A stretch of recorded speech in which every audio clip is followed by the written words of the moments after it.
semua, sebelum kita masuk ke video ceramah, izinkan saya memperkenalkan diri terlebih dahulu. Nama saya Pramaswari Kesha Elvareta, absen 29 dari kelas 11 A1, yang akan berceramah dengan tema berperilaku sabar kali ini. Assalamualaikum warahmatullahi wabarakatuh. Alhamdulillahirabbil alamin. Segala puji bagi Allah Subhanahu wa taala, Tuhan semesta alam, yang telah memberikan kita nikmat iman, Islam, dan kesehatan sehingga kita dapat berkumpul dalam keadaan penuh rahmat pada hari yang mulia.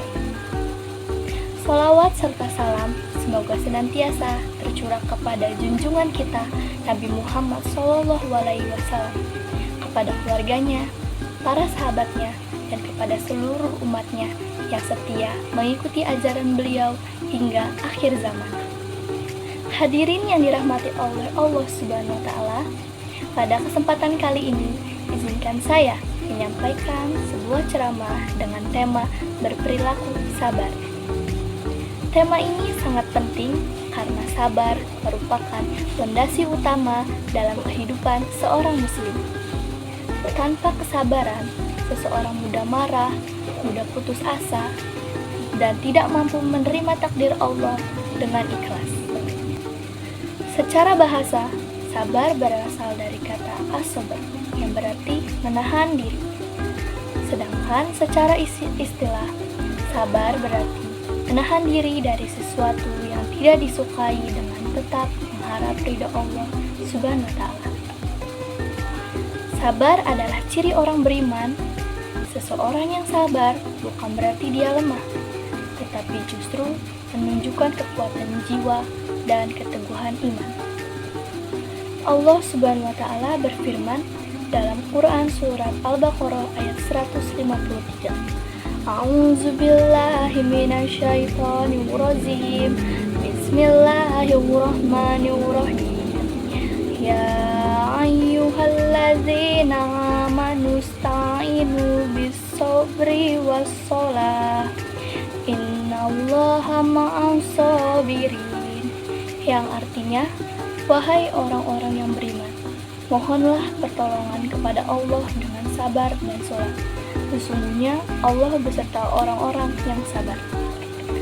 Ayat ini mengajarkan bahwa dalam menghadapi berbagai kesulitan hidup, kita harus bersabar dan mendirikan sholat, karena dua hal itu adalah cara terbaik untuk mendapatkan pertolongan Allah Subhanahu wa taala. Rasulullah SAW adalah teladan terbaik dalam kesabaran.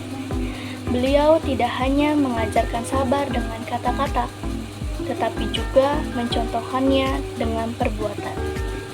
Rasulullah SAW bersabda, "Innamas sabru inda sodmatil ula."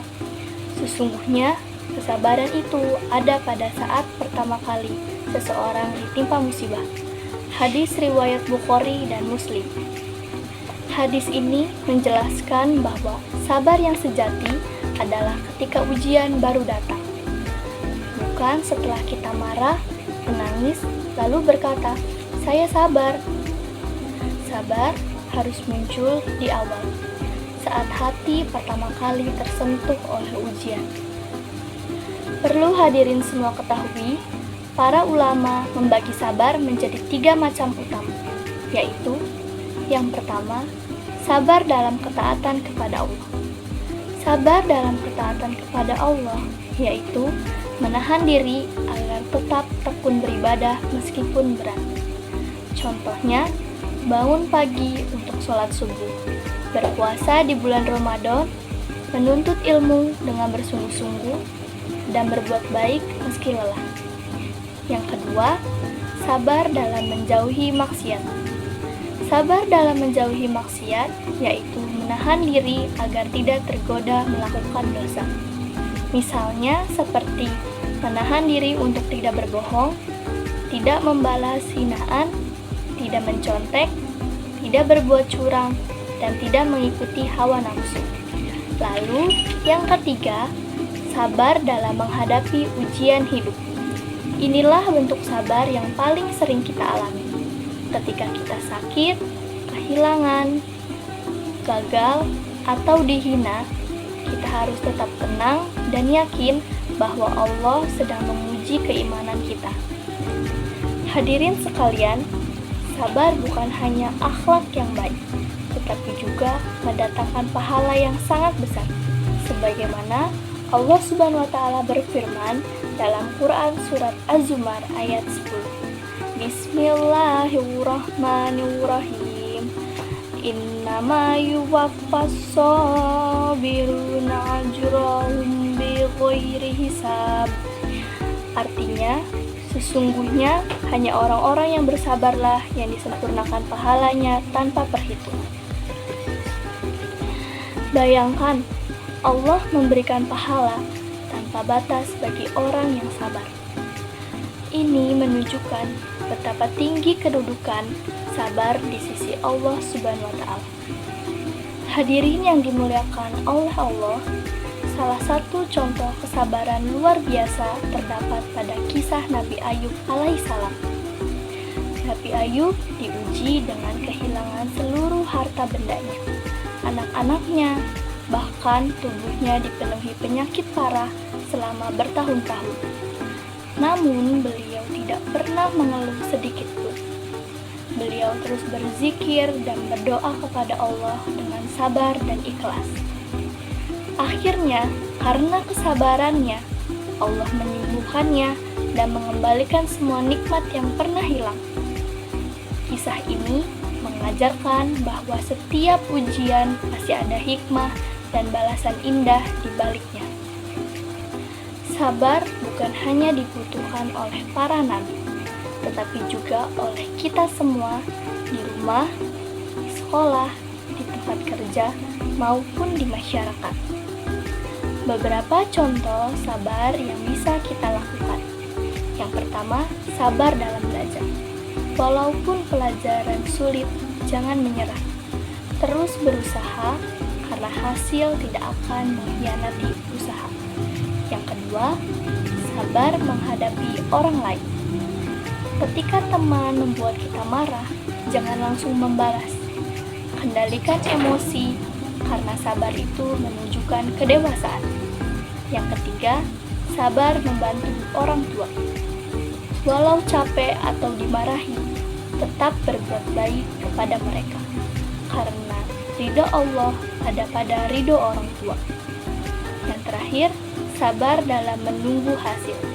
Terkadang doa belum terkabul, tapi yakinlah Allah sedang menyiapkan waktu yang terbaik. Perlu kita semua ketahui bahwa orang yang sabar akan mendapatkan banyak keuntungan. Di antaranya, 1. Didekatkan dengan Allah Subhanahu wa Ta'ala. Karena Allah berfirman, sesungguhnya Allah bersama orang-orang yang sabar. Yang kedua, dihormati oleh manusia. Orang sabar biasanya disukai, dihargai, dan menjadi teladan bagi lingkungan. Yang ketiga, diberi ketenangan hati.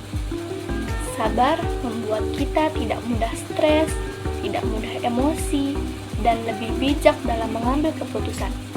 Yang terakhir, diberi pahala besar, bahkan pahala yang tidak terhitung, sebagaimana dijanjikan dalam Quran Surat Az-Zumar ayat 10 tadi.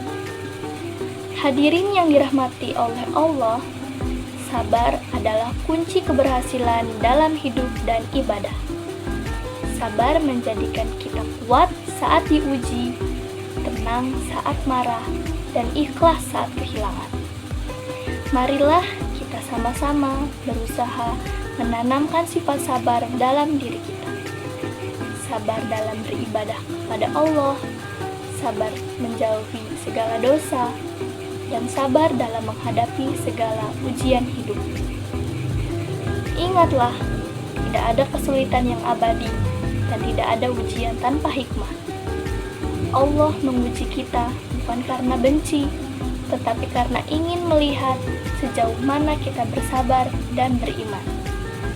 Semoga kita semua menjadi hamba yang sabar, ikhlas, dan selalu mendapat pertolongan Allah Subhanahu wa Ta'ala.